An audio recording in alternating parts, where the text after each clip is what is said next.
All right, wonderful people, lovers of freedom. Good morning, good afternoon, good evening to each and every one of you. Welcome back to Let's Talk TV, your one and only YouTube platform, where they're giving a back-to-back updates on how things they be, or how things they share for Biafra land and beyond.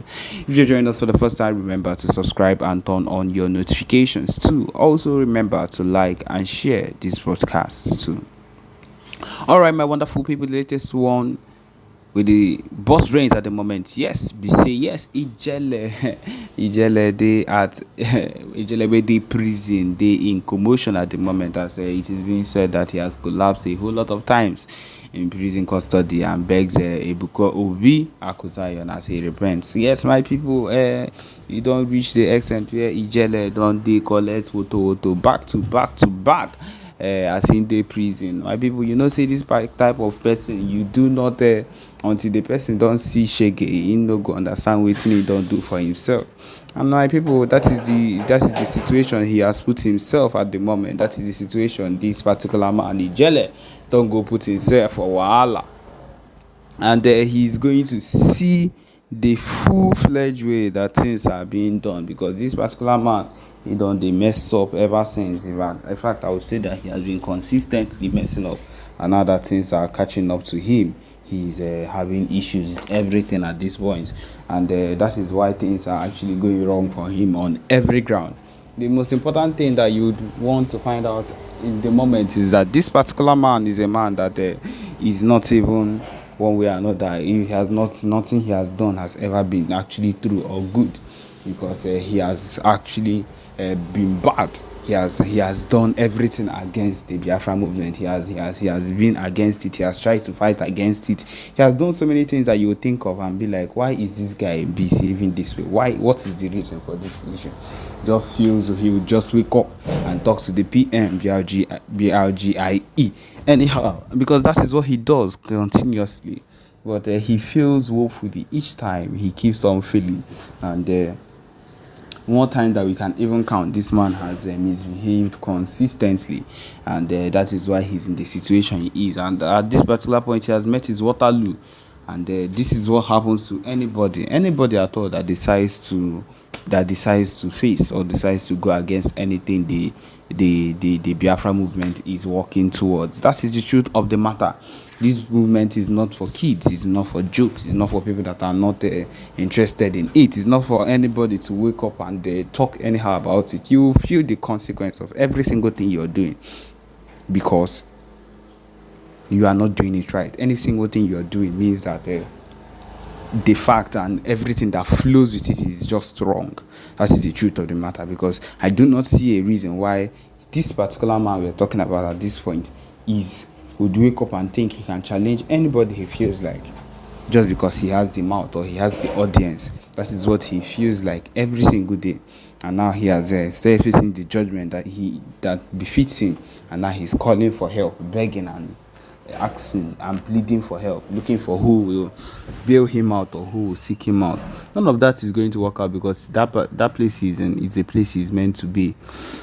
The information we are getting is that he's suffering very well in that place, and that as it is right now, he's not someone that is even being looked forward to being released at any point in time. He is someone that would still be there, and a whole lot of things are going to happen to him. He is a man that is gone. And people, it is good that everybody sees what is happening to him at this point, because they should learn from him. They should learn from this particular man, because a whole lot of things would happen to any other person that would do things like this. Another person that would just wake up and feel like they can misbehave at any point in time. It is on that level. It is on that real level. And the truth of the matter is that things like this are things that you would think of and you would not regard at any point in time. And the truth of the matter is that we are one way or another going to make it.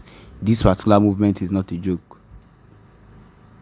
It has never been a joke and will forever not be a joke, because people put in their best into it. People put in their best to make the everything that you are seeing here work out. And so it will not be trifled by someone that doesn't know half of what to suffer to get here. And that is the truth of the matter. We are not a bunch of people that don't understand how things work. We do understand how things work. Jagaban that is supposed to have saved them has unsaved them. Because that is what it is at this particular point. Okay, the next news that we have right here is that the security operatives discover bodies of 6 policemen killed by Fulani headsmen, 15 others missing. It is not a joke. The fact that this set of things keep happening, and they feel that they can get away with it, because it is what they think. They feel they will be able to like get away with every single thing they do. Is very outrageous. Now they are suffering for the consequences. They are suffering for the consequences of the things that are happening to them. He says here that trouble is brewing in Delta State after the bodies of policemen killed by Fulani herdsmen were discovered. A collaborative effort between security forces and local vigilantes resulted in the retrieval of deceased police officers' bodies belonging to the IRT Abuja, PMF 51 Ogara, and Anti-Kidnapping Squad Asaba. So these are the set of people that their bodies were found recently that were killed by Fulani herdsmen, and they are still keeping these people in their stead. They are still keeping this set of people in their stead, and that is why we can never allow them to encroach into our own land. They have already encroached. They have started entering, but we will not allow them to do that anymore, because the more they encroach, the more they enter into our land, the more they take over and want to feel that they have something they need to do in our place, and we will not let them have that. Yes, we can never let them have that.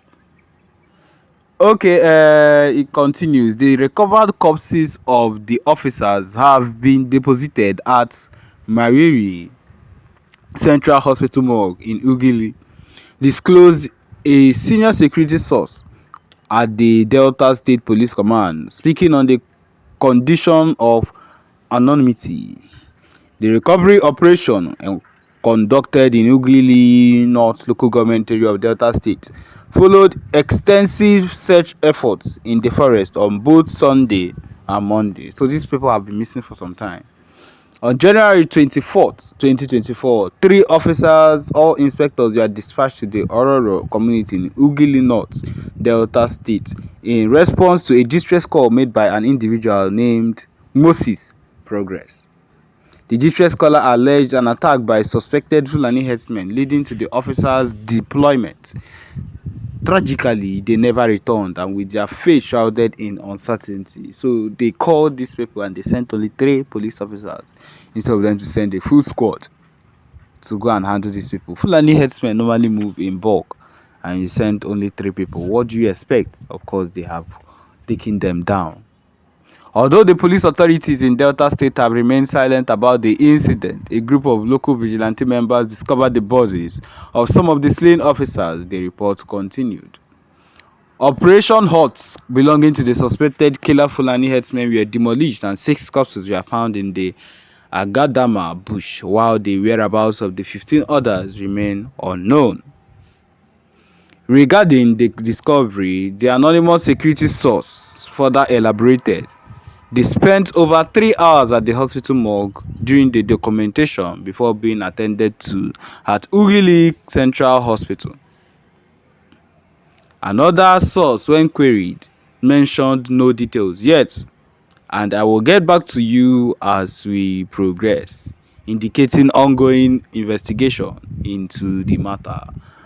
My people, this is what it is, and this is what things would always end up to be, so far as it concerns the Fulani herdsmen being allowed to encroach, because these Fulani herdsmen, they are trouble. They are full-time trouble. And the earlier we get to find out that these people do not have a place with us, and they can never have a place with us in the southeast, I don't care about wherever they are, in Abuja or wherever, those people, they can allow them encroach into their land. But in our own land, Abia State, Imo State, Ebonyi State, Enugu State, and the rest, we are not allowed to let them in. We cannot let them in. If not, we risk losing lives of maybe innocent farmers, innocent people that are around. And that is the reason we must avoid we must avoid anything that will allow us calm down when we see them encroaching or entering into our land. We cannot do that. We cannot let them do that. And so because of that, we'll always be at alert to make sure that they do not encroach into our land to do things that are not that to do things that would cause mayhem or trouble in our society or in our community. And yes, we've come to the end of this particular broadcast. Thank you for joining us. Remember to subscribe and turn on your notifications too. Thank you.